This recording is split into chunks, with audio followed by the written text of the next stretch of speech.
दिल्ली के मुख्यमंत्री अरविंद केजरीवाल के खिलाफ एनआईए जांच की सिफारिश की गई है। दिल्ली के उपराज्यपाल वीके सक्सेना ने ये सिफारिश की है। इस मामले में केजरीवाल की अगुवाई वाली आम आदमी पार्टी पर प्रतिबंधित खालिस्तानी संगठन से वित्तीय मदद लेने का आरोप लगा है।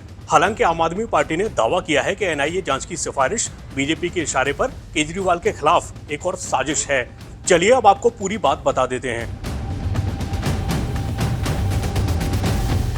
तो केंद्रीय गृह सचिव को लिखे लेटर में उपराज्यपाल सचिवालय ने कहा है कि सक्सेना को शिकायत मिली थी कि आम आदमी पार्टी को कथित तौर पर देवेंद्र पाल भुल्लर की रिहाई के लिए चरमपंथी खालिस्तानी समूह से वित्तीय मदद मिली थी। अमृतसर केंद्रीय कारागार में बंद भुल्लर को 1993 में दिल्ली में एक बम विस्फोट में 9 लोगों की हत्या के मामले में दोषी ठहराया गया था। उसे 25 अगस्त 2001 को टाडा अदालत ने मौत की सजा सुनाई थी। इसके बाद सुप्रीम कोर्ट ने उसकी मौत की सजा को कम कर दिया था, जिसके बाद से वो आजीवन कारावास की सजा काट रहा है। सक्सेना ने कहा है, शिकायतकर्ता द्वारा दिए गए इलेक्ट्रॉनिक साक्ष्यों के फॉरेंसिक परीक्षण सहित जांच की जरूरत है। लेटर में कहा गया है कि शिकायत एक मुख्यमंत्री के खिलाफ की गई है और एक प्रतिबंधित आतंकी संगठन से हासिल धन से संबंधित है।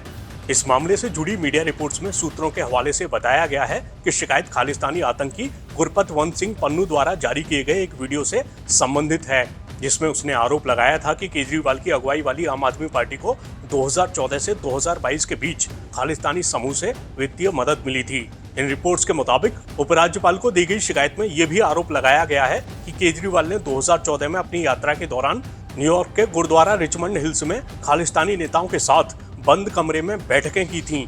तो इस तरह कड़ियां जोड़ते हुए आरोप लगाया गया है कि केजरीवाल ने खालिस्तानी गुटों से आम आदमी पार्टी को पर्याप्त वित्तीय सहायता के बदले में भुल्लर की रिहाई में मदद करने का वादा किया था। अब इन आरोपों की हकीकत क्या है, ये तो वक्त ही बताएगा। फिलहाल इस मामले पर सामने आए सियासी बयान आपको सुनवा देते हैं।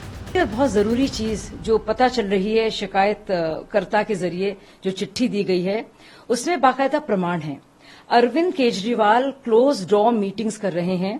रिचमंड हिल्स नाम का में जो गुरुद्वारा है न्यूयॉर्क में स्थित, वहां पे सिख लीडर्स के साथ उनकी लगातार बातचीत हो रही थी और इस तरह के प्रमाण मिले हैं कि उनके तस्वीरें उनके साथ आई हैं। तो मुझे लगता है कि बहुत जरूरी है कि इसको लेकर एनआईए फौरन जांच करे, क्योंकि अगर इस तरह की कोई टेरर फंडिंग आम आदमी पार्टी को मिली है तो उसकी तफ्तीश होना बहुत ही जरूरी है।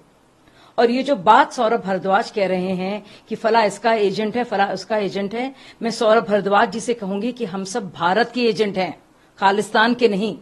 पूरा देश और पूरा देश जानना चाहेगा कि वो कौन सी पार्टी है जो बाकायदा बैंड टेरर आउटफिट से पैसे लेती है, जो लोग भारत विरोधी काम करते हैं उन गतिविधियों में पाए जाते हैं संलिप्त। कौन सी ऐसी पार्टी है जो उन लोगों से बाकायदा पैसे लेती है एक आतंकवादी को छुड़ाने के लिए, रिहाई मांगने के लिए? बहुत गंभीर सवाल हैं जिनका जवाब अरविंद केजरीवाल जी को और आम आदमी पार्टी को देना होगा। देखो, पंजाब में भी ये करी थी जब पंजाब का चुनाव हार हो रहा था और भाजपा और उसके सारे जब बुरी तरह से हारने लगे तो यही राग और यही टेप रिकॉर्ड उन्होंने बजाया था। पंजाब के लोगों ने बुरी तरह से भाजपा को हरा करके उसका जवाब दिया था।